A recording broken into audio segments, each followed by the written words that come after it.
that. Wonderful. Well, I want to first off thank all of you for spending a couple of of your precious moments with us tonight.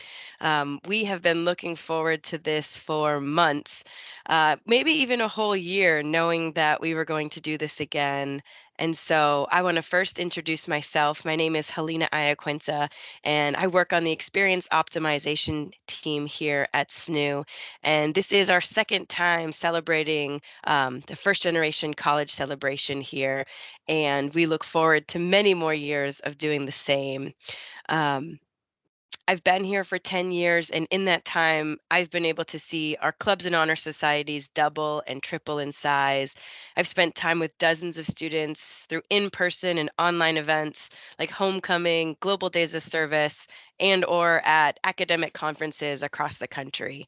And my favorite of all, for those of you that have been here for a couple of minutes, is commencement. When I get to look around and soak in all of the graduates walking the stage with their friends and family in the audience cheering them on.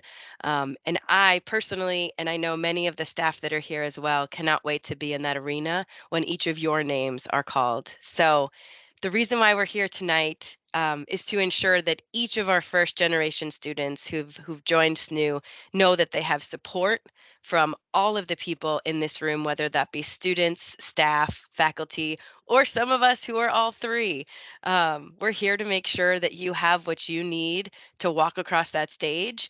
And what better way to learn about the resources and what you need to succeed than through the stories of our panelists here tonight. So without further ado, I'm excited to introduce them to each of you. So we will get started. We'll get to a couple of questions that we were able to put together, and then to the questions that you shared in our Qualtrics. And please know that you can use the chat feature as an option to ask questions as we go.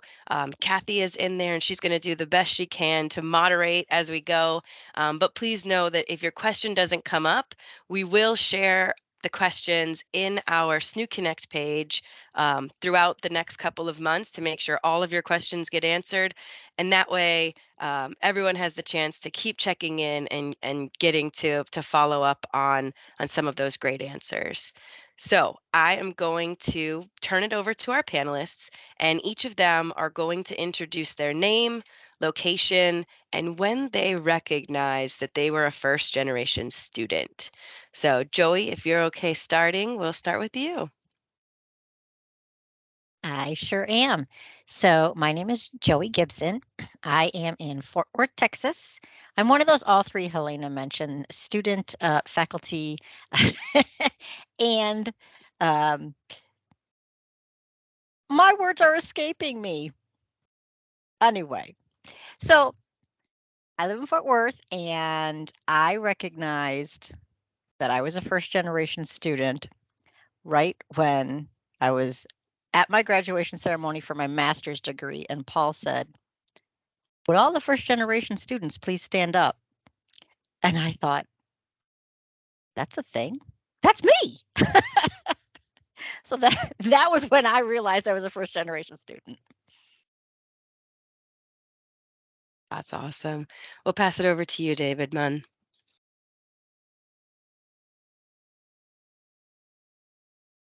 Thank you very much, Helena. Appreciate that. I'm David Munn, and I'm from Youngstown, Ohio. And I'm a military career advisor here. And like Joey, I was an academic advisor and a faculty member. And when I first realized, wow, I want to say probably when I came back to school after many years. So. All right, Hannah. Hi, everyone. My name's Hannah Morley Hodis. I've been at SNHU for about 5 years now. Not a full trifecta that Helena mentioned, but I am a staff and faculty member. I'm an academic advising team lead, but have spent time teaching SNHU 107 and a freshman college course for our campus students, and then spent 4 years as an advisor. And when I recognized that I was a first gen student, it wasn't until I was actually working in higher ed. So I made my way all throughout college and my master's degree, having no idea that I was part of this special group. Probably would have been helpful to know that. But it wasn't until I was working with students that this topic was brought up, and I was like, huh, I fit in that category. These are some awesome resources we should probably share with students. So I made my way all through and then found out. Awesome. Thank you. And now that we know a little bit more about the three of you, we can dive into our questions. I want to thank Daisy for putting our access and accommodations disclaimer in there. Thank you so much for that. Um, I'm happy to read that too, if that's something that we do. Your experience here at Southern New Hampshire University is important to us. It's our policy and practice to create an inclusive and accessible learning environment. If there are aspects of this presentation's design or delivery that present barriers to accessibility, please notify the Online Student Accessibility Center by emailing oac@snhu.edu or by phone at 866-305-9430. Thank you for throwing that in there. So I will put our first question in the chat so folks can follow along. Our question is, was there one person, group, or resource that was pivotal in helping you succeed to persevere through your college experience through to graduation? And I'd love for each of you to share one of those things if that feels comfortable for you. And we can go in backwards order, if that sounds good. Hannah, if you're okay with starting, and that way we can learn a little bit more about your experience. Yeah, I'm happy to kick us off.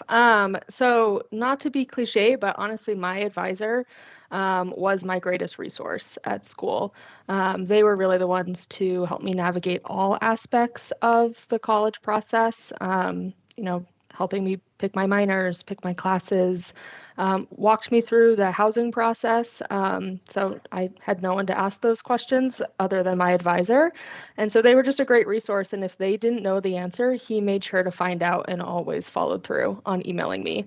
So I probably, bothered him with a bunch of questions that were probably far outside his scope, but he truly went above and beyond, helped me with my master's applications, really made sure I was set up for success to continue on. So I truly do owe him everything, making it through graduation. And that I think is one of my favorite memories is seeing him in the clap line, my faculty advisor, and he being so excited for me really just cemented the fact that he was probably my most treasured resource at my school.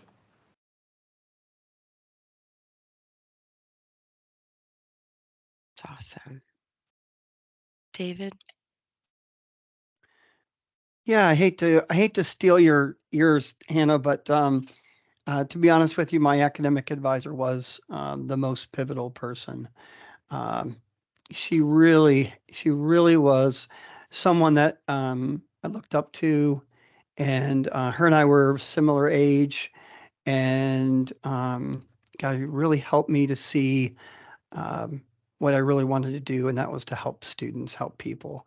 And it took me a long time to get out of that mentality I was in, and but she referred me to counseling, which I needed, a little help with some personal issues, career advising, and other veterans at Kent State. So, yeah, she was awesome.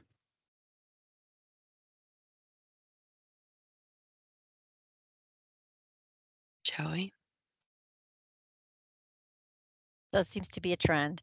My Mm. advisor for my undergraduate degree was amazing. I still keep in touch with her. Um, we she's no longer in New Hampshire, but every time I would go out to New Hampshire for something, we would get together.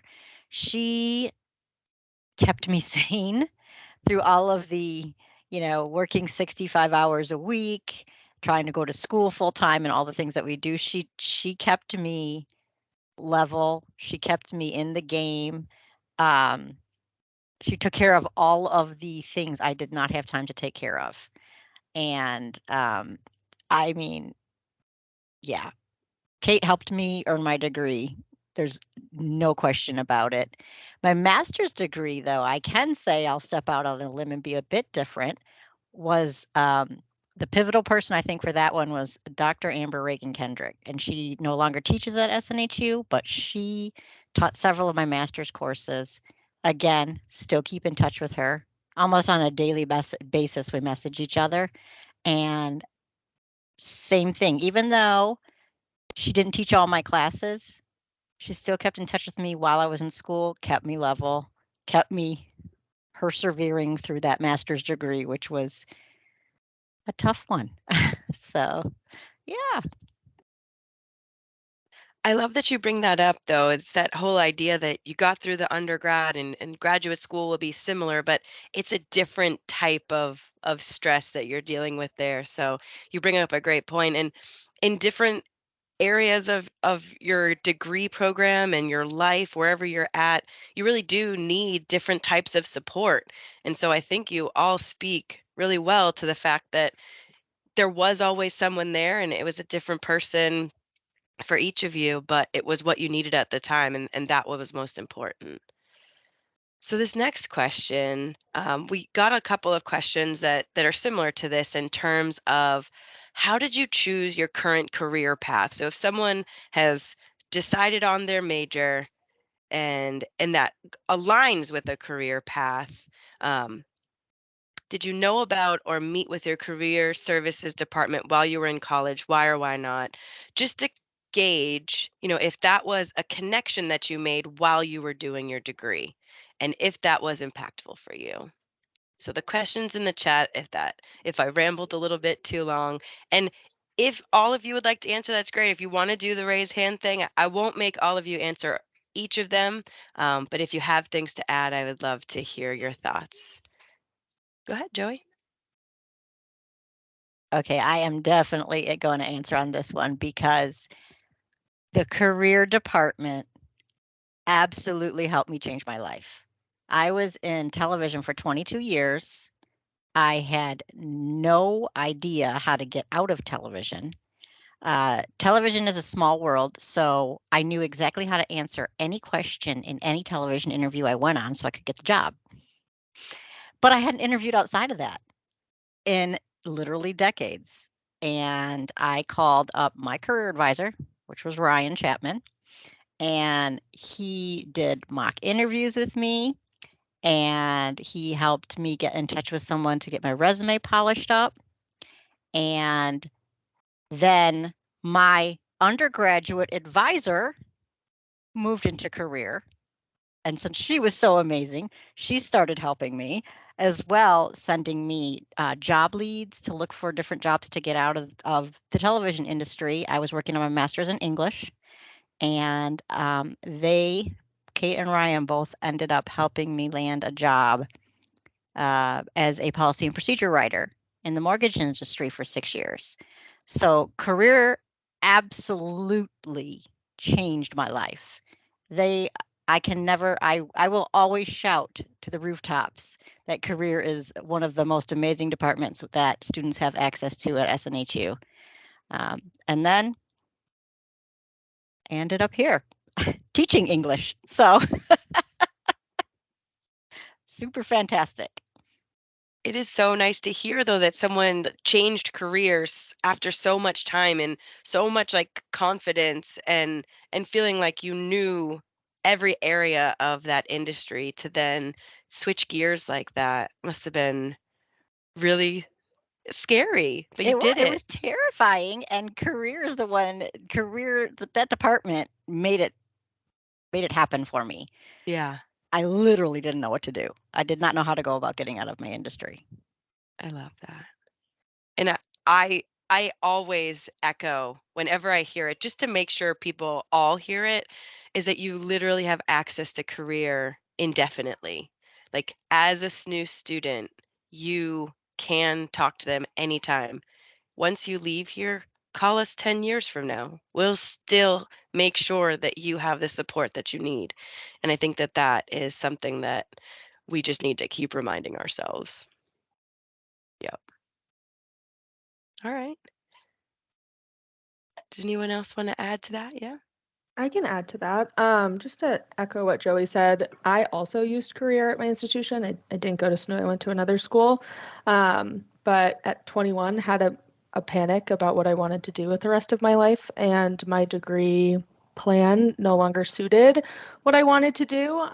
So, any 21-year-old who's spent 3 years of school studying something that they no longer see fitting into their life, I went to my advisor, who referred me to a career advisor, and I worked with that career advisor for 2 years. She got me into my master's program. She helped me polish resumes as I was graduating from my master's program. And she really, truly walked me through the whole process of how to take the degree I was earning, use those skills, and apply them in a different field, which I had no idea how to make that transition because I was so set and sure on one path. And when that path wasn't the path anymore, I was like, how do I take all of this education and skills and translate that into something else? And she was there with me, step by step, helping me with mock interviews, asking me the right reflection questions. And I stumbled into a career helping people. And that's what I spent the majority of my career doing in community engagement work, and then found SNHU, which I think if you talk to anyone who works here, we somehow all just find SNHU. And that's the place that we're all meant to be.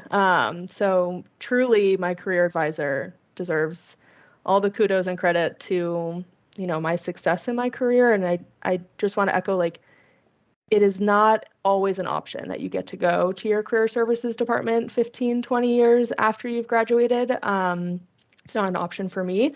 But SNHU wants you to be successful. And they want you to be successful no matter how many years post-grad you are.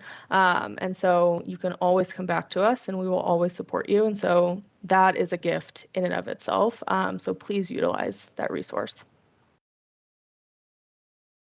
Yeah, thank you for that, Hannah, because that kind of made me think about, using career services throughout my graduate program. But after I graduated, I really struggled. I had about 9 months of unemployment, of looking for work, and that was the time I really should have reached out to my career center. I think it's more difficult when you leave the institution. You kind of leave those connections, those social connections. But I think it is so important, Hannah, to remember that, even if, just creating a relationship. And you're right, at Southern New Hampshire, people really do care. Everyone. And so this is a place that you can always come to if you're struggling, if you're having problems, with, interviewing, networking, whatever. Definitely continue using the services because, again, it was very painful to not use those. So. Absolutely.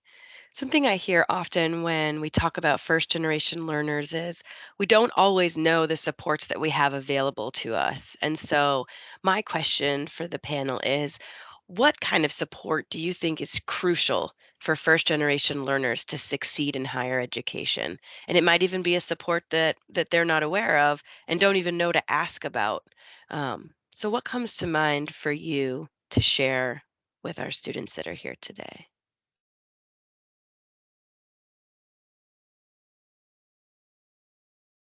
I could ramble on and on about all of the supports that SNHU has for students. I think as an advisor, you quickly memorize what's available to students. It becomes like a Swiss Army knife tool. But I think the top of mind ones for me is start with your advisor. If you ever talk to me, you will hear me, please talk to your advisor. Even if you think that it's not a resource that they can help you with, they will find the answer for you and they will get you to the right person. But I think use our tutoring, our writing centers, use our academic support resources. No one expects you to come into college knowing how to write college level papers. knowing how to do advanced calculus work or statistics. And so, if you are struggling in these classes, we have so many resources available to you to help you. And it may feel like you do this work alone because you're in an asynchronous environment, and you are not. That cannot be farther from the truth.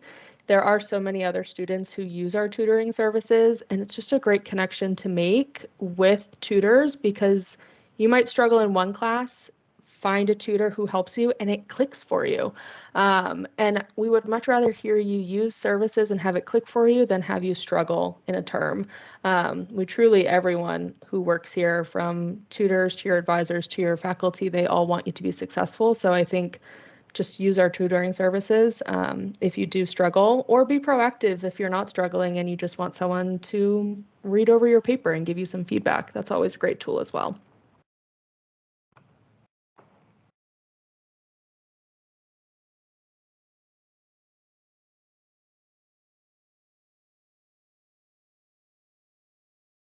I think you covered a lot of the resources that we were all going to share. So that's wonderful. Thank you for that. And I do just want to remind everyone here that if you've never checked out some of the resources, our staff are in here, and Kathy's doing an amazing job of sharing clickable links. So anything that you see that you can hover over that's blue will get you right to some of those places like the Shapiro Library, Grammarly, which is a great resource, some plagiarism videos, as well as our APA writing guide. So click some of those, save them in a different browser, or copy them and put them in a Word document for later. All great things to keep track of. We will do the best we can to curate all of these things as well and send them out and share them in our SNU Connect space as well.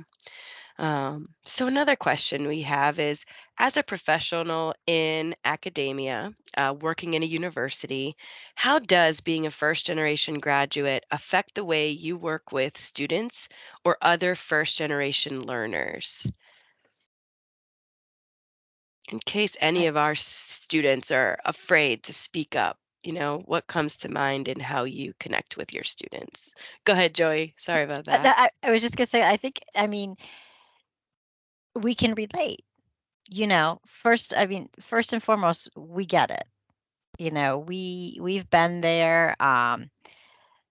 For me, I could go to my parents, like, if I needed assistance with, well, a lot of things, but they didn't go to college. They didn't understand the concept. Hardworking people.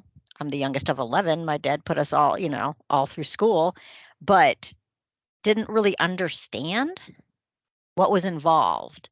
So I think that that's one of the things that being a first generation professional in academia is it can really help as when we get those students in our classes or as under our caseload as advisors or whatever it might be. The big thing is we relate, we understand, and we can take the time to guide you to whatever resources you might not even be aware that we have. Do you need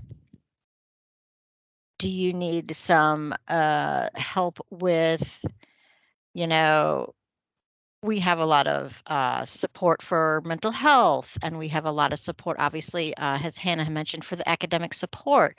I know when I went to school, I couldn't ask my parents to help me with my homework because my dad dropped out of school in 7th grade. Brilliant man, but never had to do the kind of homework we had to do. And then once I got into college, never mind, So it's a relatability thing. I guess I'm rambling a little. I think that's the beauty of being able to share stories, though, is like the relatability and the understanding that many of our students who are first gen also experience. Who do I ask this question to? And is someone at the university even going to understand that? And what you're saying is, yes, absolutely. The amount of staff members we have who are first gen is actually pretty high as well. And so being aware of that gives us a little bit of, I think, camaraderie, right?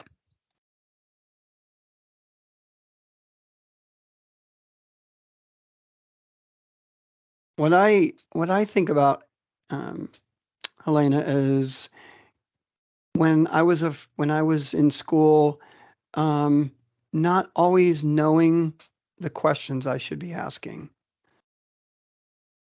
And so I call it temp checks, whatever you want to call it, but asking students, is this understandable? Is it making sense? You know, maybe giving some feedback on, do you know that this is available for you? We do that a lot in the military. Did you do this? And, we tell each other that because that's the way we get acclimated when we go to a new base. Hey, did you do this? Did you get involved with this? Did you talk to this person? And so I think it's really helpful to ask those questions because it opens up and it creates trust, which I really needed and benefited from.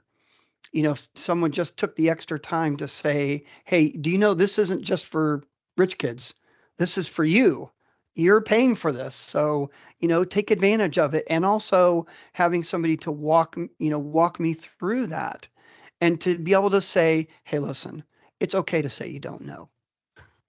Believe me, a lot of my first gen experience was trial by fire, trial and error, and that's not fun. That's not any fun. So, just really thinking about that and maybe starting small, because a lot of times, when students are in school, they have families, they have jobs, they have all these different things going on. And so, if we can, I'm thinking if you could break it down a little bit and not overwhelm students, that you're building confidence. I think that's really helpful. I know that kind of probably answers the next question, but for me, that's what I think of. David, you just brought up a really great point that sparked a thought for me that I think when I was an advisor, unfortunately, I don't interact with students as much as I did when I was an advisor now, but I would try to make sure I wasn't using jargon as frequently as I might have used for someone whose parents or older siblings or, they had, a really close personal connection to someone who had gone through the process. I myself almost forgot to complete the FAFSA my freshman year of college because no one told me that that was something I needed to do every year. I just was like, oh, I'll do this once, and you get your package, and that's your package for the rest of your time there. Could not be farther from the truth. And it wasn't until some sweet lady in the student finance office called me and was like, do you plan on using financial aid? And I was like, yeah, I have no other way to pay for this. She was like, okay, you need to come down. I'm going to help you fill out your FAFSA. And so those things, I would take extra time to remind students of those important things. I would not use jargon or acronyms with students because it just didn't make sense because they had no baseline. And so I was just always more mindful of how I was advising those students. Not my level of support didn't change from first gen students to non first gen students, but it was just being more mindful of those things so that I didn't overwhelm the students who are first gen because I often suffered from imposter syndrome. Did I belong in college? My parents didn't go. They had a nice life. Like, do I belong here? And if I had felt overwhelmed and didn't understand the lingo someone was using, it would have just added to that level of not feeling like I should be here. So I was always just really mindful of that. And that's something that I really try to impart on the advisors who work under my team is let's not use acronyms with students. Let's not use jargon. Let's try to, speak as plainly as we can and check and pulse check. Are you understanding? Do you have questions? And creating space for them to have questions and not overwhelm them. You brought up so many great areas there. Thank you for that. Imposter syndrome is something that came up many times in the questions that students were sending us. Um, and I'm curious if either you, Joey, or David, if you're thinking about ways that imposter syndrome set in for you and ways that you overcame that. Um, I would agree with Hannah that asking what something means when it comes up, I think we freeze because we're like, I can't possibly interrupt to ask, or I don't want to look like I don't know.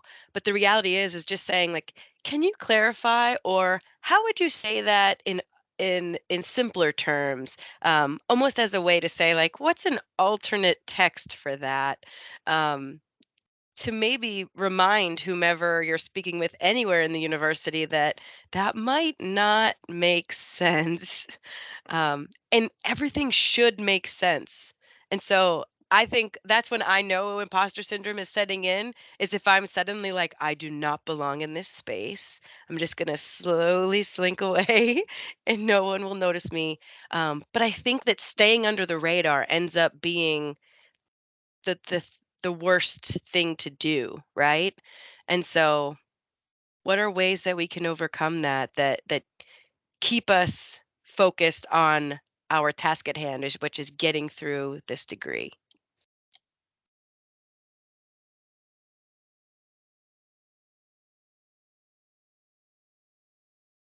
I think in addition to, asking for clarification, it's asking for what resources are available. I mean, I know we've talked about resources quite a bit, but I huge imposter syndrome through undergrad and grad. I just didn't. I actually dropped out of college because I didn't think I was smart enough to finish. And I was out for 18 years before I came back. And, I didn't know how to use anything or do. I get in fights with my remote control. How am I going to go to college online? Right. So I just said, well, look, yeah, you're paying for this. Um, let's do it right so that, you get your money's worth because my dad raised us to be very frugal. Um, so I would ask for the resources because, of course, didn't know which ones existed. I don't know how to use the library. I don't understand how. Where can I go to get that information? Who can help me with that? Turns out we have a 24/7 chat with a librarian. Well, that's pretty fantastic, you know. I kind of had to just tell myself, look, this is a lot of money for you to just, like Helena said, fly under the radar and then finish and be like, yeah, I really don't understand my degree because I never asked.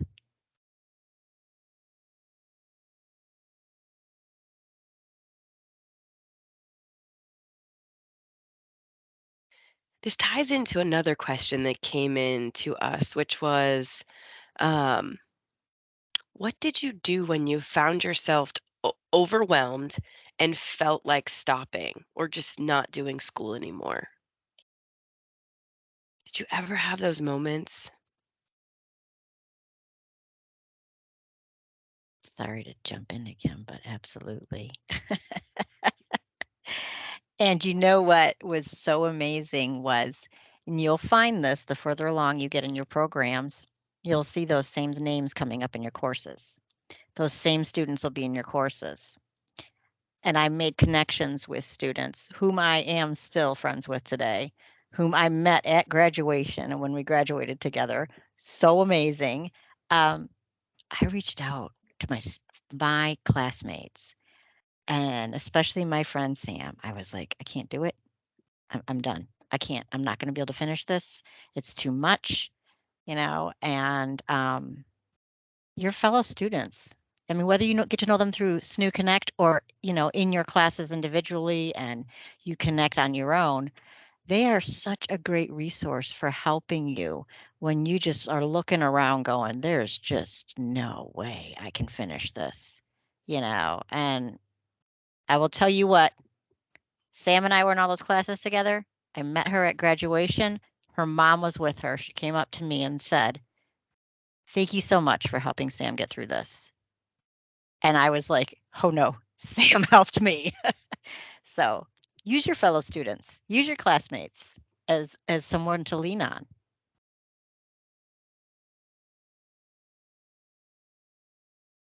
I think sometimes you have to be your own biggest cheerleader, and that can be very difficult to do. And so I didn't necessarily struggle in my undergrad. I was a traditional college age student, so everyone was doing what I was doing. And I was really fortunate that that was my situation. But it was when I went back for my master's. I think daily I was like, I don't need this. what am I doing here? This is hard. I don't have to be doing this. And so I would write myself sticky notes and stick them on my laptop, stick them in a random page in a notebook, stick them in a book, stick them on my mirror. And I truly became my own cheerleader. And on those sticky notes, I wrote down my motivations. Why am I getting this degree? It's because I want to do X, Y, and Z. Why am I doing this? It's because it's a dream and it's a goal of mine. Why am I doing this? It's because I'm challenging myself to do this and I will cross that finish line.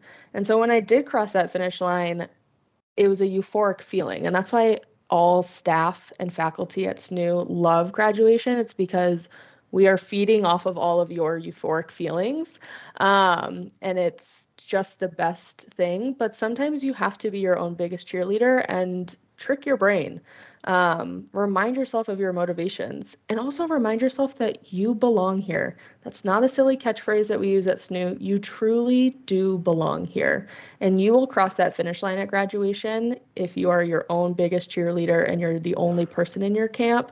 You will get there and we'll be there to support you too. You know what, Hannah? I think that's absolutely right. I totally agree with you 100%.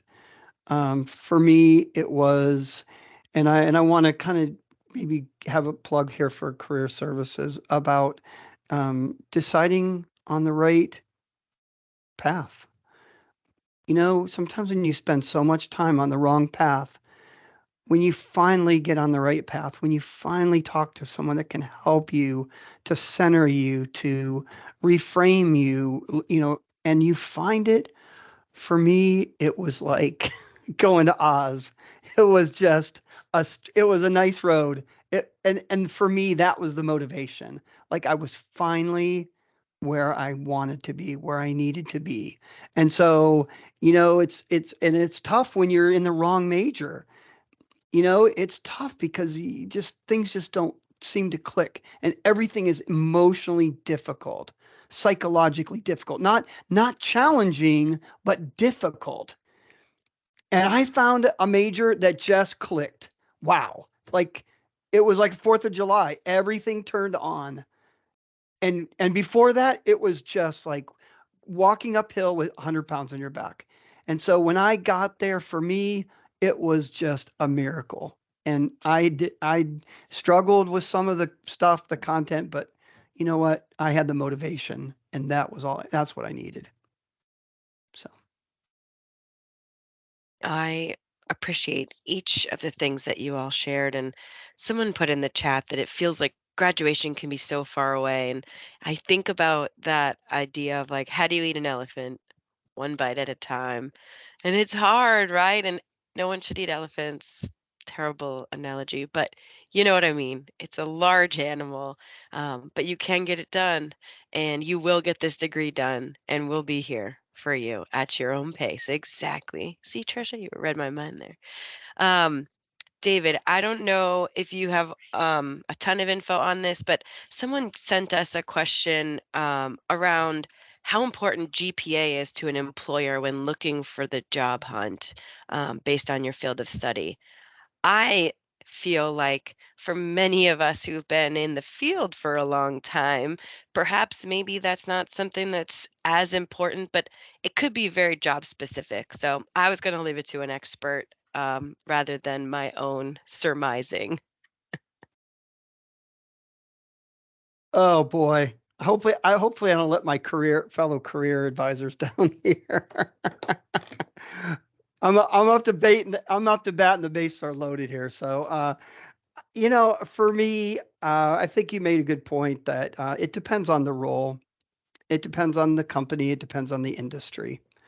So, I mean, if you're kind of standing on, you know, I'm thinking about an accounting student, maybe one that's, you know, doesn't necessarily have a lot of experience, and you really need to prove your level of competency in taking accounting classes. And I only say that because I think generally, you know, those classes are pretty intensive and there's a lot of them. And so what you're doing as an accounting program is what you're doing as an accountant. It's what you need, it's what you do when you take the CPA exam.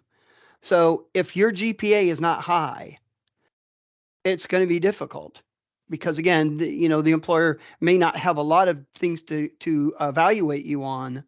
And I guess that may be the answer there is if, your coursework and what you're doing is a way that they're evaluating your level of competency, then it is important. That's helpful. And again, it is very career and job specific. But I'm going to go on record and say it. C's get degrees. You've got the piece of paper. You've got all of the information that got you that degree.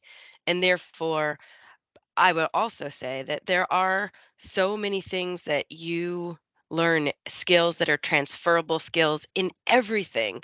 As a parent, I am learning so many negotiation skills with my tiny little wonderful, beautiful children who challenge me. But it does help me be a more patient person. And so don't negate the things that you have learned in your life and the experiences that you have.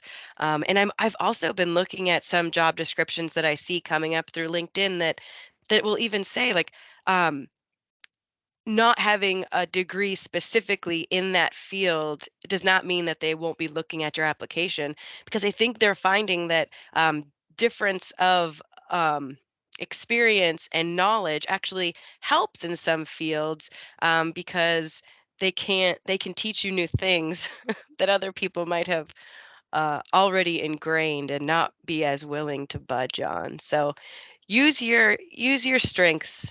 You'll know how to adapt them once you do some of those mock interviews like Joey was talking about. And I know that James already answered one of the questions that popped up in the chat, but I was just going to offer too, for any of you that have been around advising. Someone mentioned like being a student and having some health issues. What are ways as advisors that you would recommend how to proceed in order to keep your good standing as a student, but also to take care of yourself? Online Accessibility Center. Yeah. So for the folks that don't know about it, we have an online accessibility center that you can contact when you are experiencing health issues or personal situations that may keep you from being able to submit your work on time, or if you need a certain accommodations. Some students, have uh, they need read write software, some things like that. You can contact the Online Accessibility Center and they will work with you to possibly get you extensions on assignment due dates. They will work with you, like I said, for any special equipment that you may need, guide you to where to get that.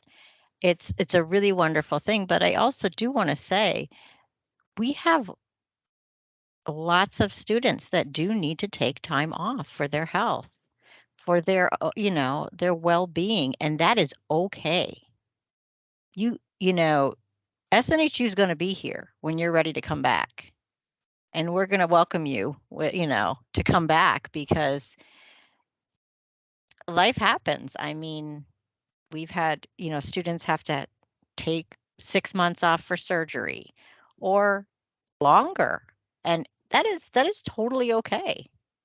Because one of the things that I always tell my students as an advisor when they call in and they have the need for some assistance is the number one most important thing that SNHU cares about is you take care of you and let us know how we can help you do that.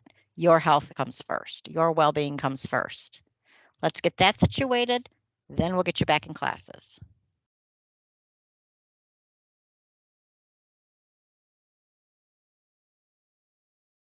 That's great, thank you. And we've heard stories of students bringing their laptops to like really big surgeries in their life. And if that's something that you're able to do and you feel like you have the time and energy and you can still recover well enough and do that, then we're happy to take that journey along with you.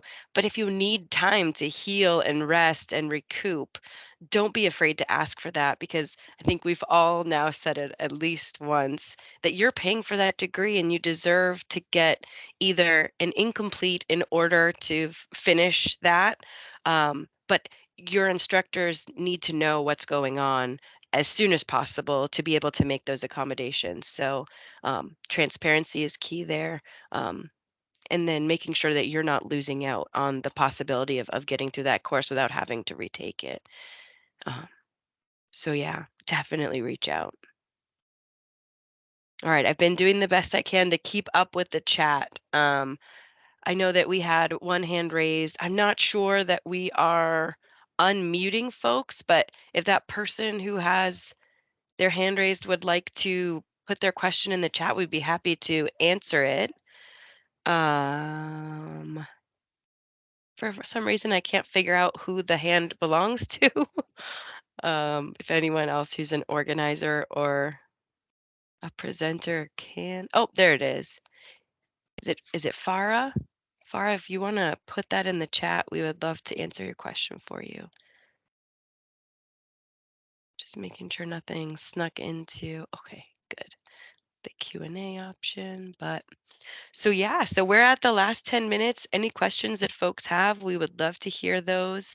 But for the most part, while we still have you as a captive audience, we do want to let you know that we are planning on doing future events on a quarterly basis, and we hope to make them even more interactive, where we can put you in some breakout rooms and really help you get to know other folks in who are first gen students. And we're trying to look at different topics that we think will really be impactful for you.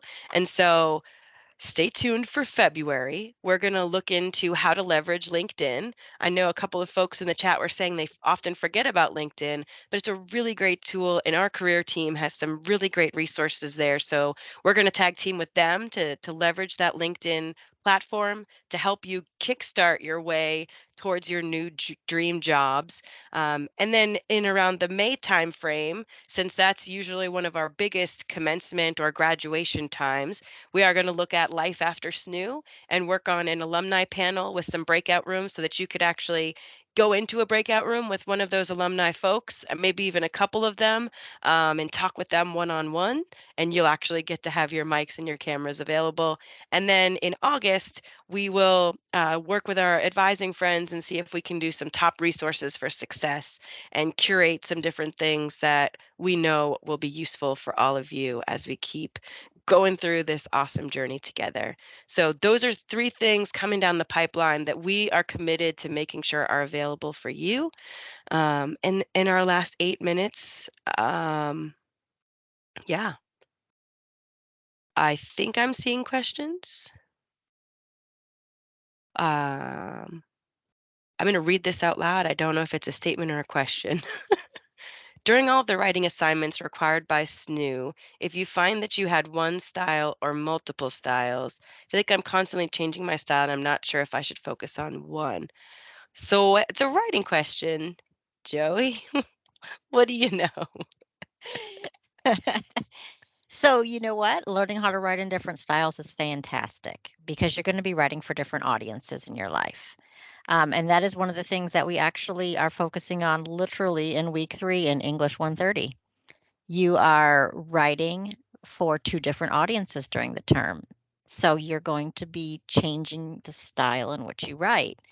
You wouldn't use the same language if you were addressing a group of doctors as you would a group of teenagers. Um, Vastly different, right? So there may be more casual style, they may be more academic styles. And depending on the kind of writing you're doing, again, also your point of view can change. You may write in first person, you may write in third person. Typically, academic writing is in third person. But again, that's why it's so important to learn how to write in different styles. So don't feel like you need to focus on one. Obviously, you're going to want to look at the assignment and find the requirements for that assignment. But you can always ask your instructor too for clarity on what they are looking for in terms of writing style for a particular assignment. But I always encourage folks, try different styles because you're going to write for different people your whole lives. Isn't that funny? I immediately think of like a sports analogy, and I'm like, sometimes you do have to play to the ref, and it stinks because you have to change your game to make sure that you can keep the ball or whichever sport you're playing. But the reality is, it's there. I mean, if you know that a ref is going to call a game in a certain way, then that's when you adapt, and that's when you can share those skills out and say, I know how to be a chameleon. So, yeah, that's really helpful. I am sharing this link again. This is a Qualtrics link. I don't know if you at SNHU have had to use Qualtrics before, but we would love your feedback on some of our future programming and how you enjoyed this program. Our amazing panelists who's given up an hour of their night tonight and some time prepping for this because we really wanted to make sure it was going to be beneficial to each of you. So if you have 5 minutes to fill out that Qualtrics survey, we would really appreciate it. And also, we're putting the link directly to our SNU Connect group, as that is going to be a place where you have the chance to find other first gen students and actually like talk to them, figure out who's in your same major, and kind of like Joey said, like find that Sam in your group who's going to hold you accountable, and you both kind of lean on each other to get through. So just know that that's there. And I am going to pass the mic over to James. I know we have about 5 minutes. So welcome, Dr. James Winfield. Hey everyone, I'm Dr. James Winfield. I serve as one of the associate deans in general education and just wanted to just offer gratitude and just say thank you for joining us tonight. This week is just where we just amplify and celebrate first gen experiences and voices. I'm a proud first gen student and alum and just really immerse myself in that work and praise you all for what you all have done and what you will do. So with that, just share your stories this week, whether it's on social media, use the hashtag celebrate first gen because you never know how the validations and affirmations will really ring with someone and help to motivate them. But just wanted to give some like gratitude to everyone that's here and thankful for our first gen work group that's been doing phenomenal work to set up events like these, and we're just looking forward to having more opportunities to engage with you. And also SNHU is a First Scholars Network institution. You may not know what that means, but we are on the cusp of doing just phenomenal work to ensure that we normalize what it means to be first gen.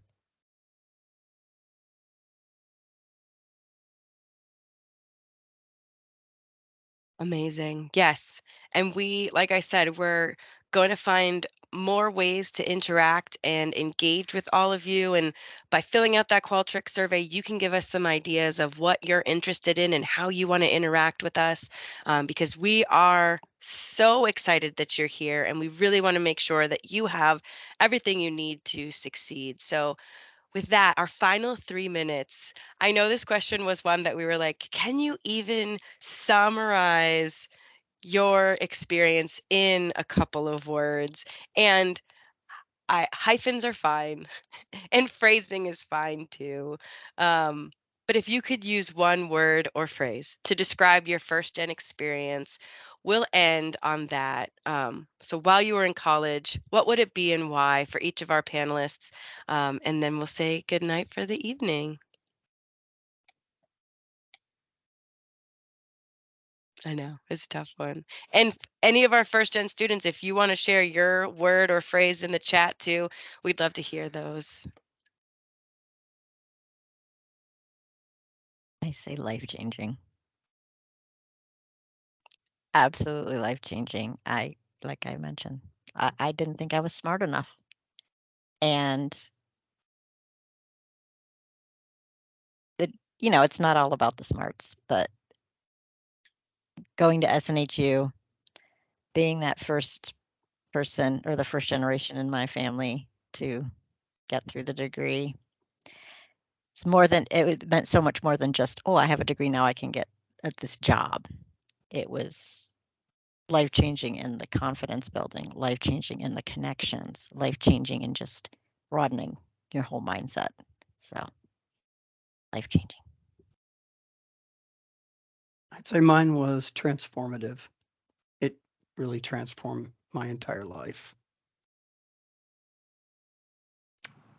I can't pick one word. I don't like to follow rules, apparently. I'm gonna say hard earned and rewarding. I think I learned many life skills while navigating my degree as a first gen student. And those skills serve me to this day in my career and in my personal life. So hard earned and rewarding. And with that, we thank you all for spending time with us. Thank you to Joey, David, and Hannah for sharing your experiences with us. And for those of you that still have questions, feel free to email me directly. Find us on SNHU Connect. All of us, we work here at SNHU. We want to hear from you. There's my direct email. But we will always be looking at that SNHU Connect group to make sure that someone is in there sharing resources and answering questions for you. So we hope to see you in there. Please fill out our Qualtrics survey, and we will see you at our next event coming up in February. Enjoy the rest of your evening and happy first generation celebration month. Yay! All right. Enjoy the rest of your evening.